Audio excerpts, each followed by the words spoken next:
আজকে প্রায় সকাল 10:30টার সময় একটা রিপোর্ট থানাতে আসে যে জাপানপাড়াতে একটা ডেড বডি হ্যাঙ্গিং অবস্থায় পাওয়া যায়। এই খবর পেয়ে আমি আমার সহকর্মী এসআই কাজল দেবনাথকে নিয়ে আসি এখানে। তো ডেড বডি দেখার পরে আমাদের একটা সাসপেক্ট যে গত 9/10/2025 সূর্যমোহন দাস বলে একজন লোক এখানে মিসিং হয়েছিল। তারপর আমরা এটা জিডি করি, মিসিং জিডি করি এবং জিডি করার পরে বিভিন্ন জায়গায় আমরা তল্লাশি অভিযান চালাই, কিন্তু কোনো খোঁজখবর পাইনি। তো আমাদের প্রাথমিক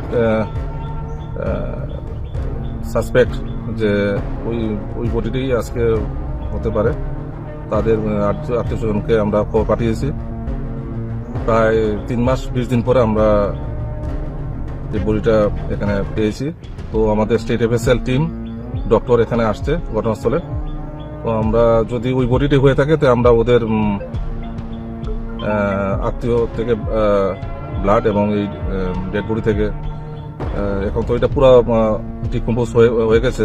তো আমরা বোন থেকে ওটা এক্সপার্টের মাধ্যমে যা মেটেরিয়ালস সেটা কালেকশন করে আমাদের স্টেট এফএসএল এ পাঠানো হবে এটার ম্যাচিং এর জন্য আর কি।